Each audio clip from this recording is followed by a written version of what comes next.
Ships of an alien source are approaching from the sky. Radio contact has been attempted but cannot be established. Instructions are to prepare for an... Okay, it's the holiday season, and, yeah, I got my Christmas tree up. But, it'll be time for holiday movies now. And, one way to start it off to go see your holiday movies this season would be the new Twilight movie.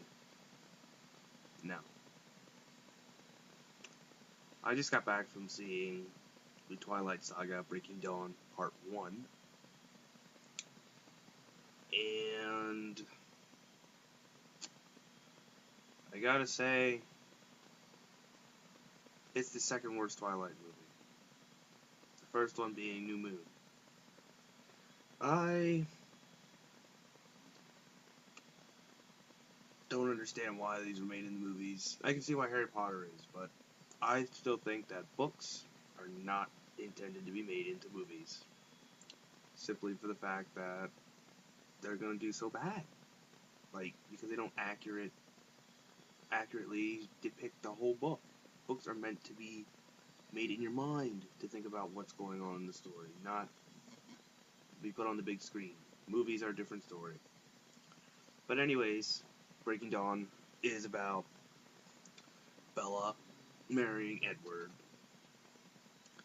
And they go on their honeymoon, and they do it, obviously. And Bella then is impregnated with a vampire baby. And Jacob doesn't like that. Neither does the wolf pack tribe thing, whatever frick it is.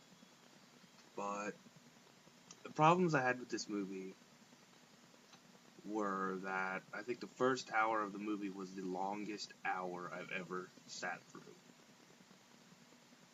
Period. It was boring. The first hour. The main parts in the beginning of this movie, it just took forever to get to. And I just didn't like it for that reason. And also,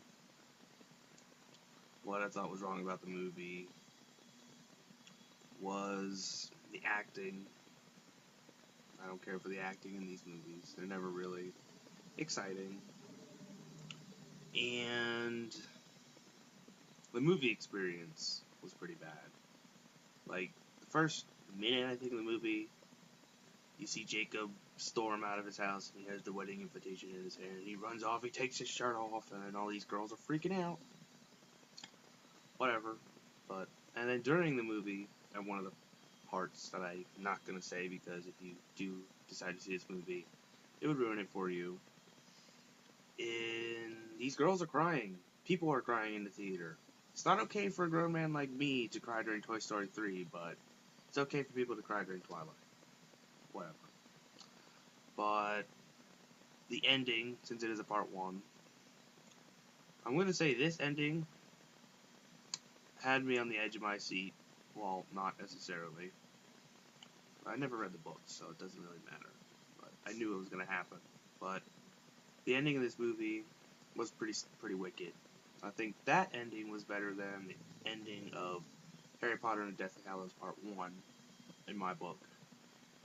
I thought it was pretty good ending. It was probably the only best part of the movie. Yeah. And